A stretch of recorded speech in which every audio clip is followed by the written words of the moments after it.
Welcome વિદ્યાર્થી મિત્રો, સ્વાગત છે તમારું આજના આ વિડીયોમાં। વિદ્યાર્થી મિત્રો, આજે આપણે ધોરણ 10 ગણિત પ્રકરણ નંબર 3 દ્વિચલ સુરેખ સમીકરણમાં લોપની રીત શીખવા જઈ રહ્યા છીએ। તો ધ્યાનથી વિડીયો જોજો અને પૂરો છેક સુધી જોજો, આવડી જશે। મિત્રો, આપણને અહીંયા એક સમીકરણ આપ્યા છે, 2x + y = 5 સમીકરણ 1, 2x - 3y = 4 સમીકરણ 2। આ બંને સમીકરણોને આપણે લોપની રીતે ઉકેલવાનો છે। તો મિત્રો, જે સમીકરણ આપ્યા છે એ આપણે અહીંયા લખી દઈએ। x + y = 5, 2x - 3y = 4। Okay, હવે મિત્રો તમારે સમીકરણ 1 અને 2 જે આપ્યા છે એમાં એક્સના સહગુણકો સરખા કરવાના છે। એટલે કે અહીંયા 2x છે તો ઉપર પણ 2x આવવા જોઈએ। તો મિત્રો શું કરીશું, નીચે 2x આપેલા છે તો ઉપરના સમીકરણને આપણે 2x વડે ગુણીએ તો આપણે xના સહગુણકો સરખા થઈ જશે। તો લખવાનું કે સમીકરણ 1 ને 2 વડે ગુણતા, ચલો મિત્રો 2 વડે ગુણીએ તો મતલબ કે 2 × x + y = 5। ઓકે, તો આખા સમીકરણને 2 વડે ગુણીશું તો 2 × x પહેલાં એટલે 2x, પ્લસ ગુણ્યા પ્લસ એટલે પ્લસ, 2 × y એટલે 2y બરાબર 2 × 5 તો 10। ઓકે, સમીકરણ 3 રેડી। હવે સમીકરણ 3 આપણને પરફેક્ટ મળી ગયું છે। તો હવે શું કરવાનું છે, લોપની રીત કરવાની છે। તો લોપની રીત માટે શું કરીશું, કયા કયા સમીકરણના સહગુણકો સરખા થઈ ગયા છે, સમીકરણ 2 અને સમીકરણ 3 જુઓ તમે, સહગુણકો xના સરખા છે। તો લખવાનું કે સમીકરણ 3 અને 2 નો સરવાળો કરતા, ચલો સરવાળો કરીએ। તો સરવાળો શું થશે, સમીકરણ 3 છે આપણી પાસે 2x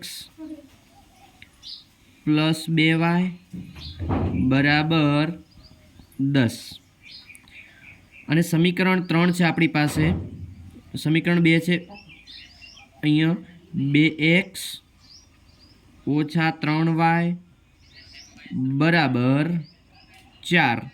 ઓકે વિદ્યાર્થી મિત્રો, આટલા સુધી તમને કમ્પ્લીટ આવડી ગયું છે।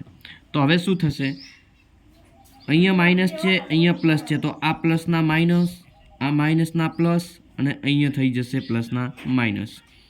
તો અહીંયા તમે જોઈ શકો છો 2x માંથી 2x જાય એટલે 2x નો લોપ થાય, 2y + 3y એટલે આપણને મળશે કુલ 5y બરાબર 10 માંથી 4 બાદ થાય એટલે 6, તો y બરાબર આપણને મળશે 6/5, એટલે y બરાબર 6/5 આપણો જવાબ મળી ગયો। હવે વિદ્યાર્થી મિત્રો, આપણે શોધવાનું રહ્યું છે xની કિંમત। કોની કિંમત શોધવાની છે, xની કિંમત। તો તમને જે y બરાબર 6/5 ને સમીકરણ 1 માં મૂકતા, આ જે y ની કિંમત છે સમીકરણ 1 માં મૂકીશું તો આ સમીકરણ પરથી આપણને xની કિંમત મળશે।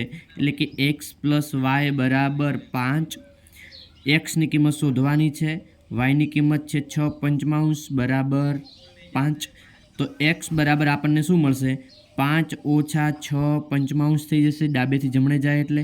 તો x બરાબર આપણને જુઓ અહીંયા આ 6ના છેદમાં 5 છે, પણ 5ના છેદમાં કાંઈ નથી, તો આપણે 5 વડે આખા સમીકરણને ગુણી નાખીએ તો 5 વડે ગુણશું શું થશે, 5 × 5 એટલે 25 ઓછા 6 × 5/5, તો આપણને મળશે x બરાબર 25 ઓછા આ 5 જતા રહે 6, તો આપણી પાસે કેટલા રહેશે, આખા સમીકરણને આપણે 5 વડે ભાગવાનું છે, તો આપણને મળશે x બરાબર 25 ઓછા 6 એટલે 19 અને ભાગાકારમાં છે 5।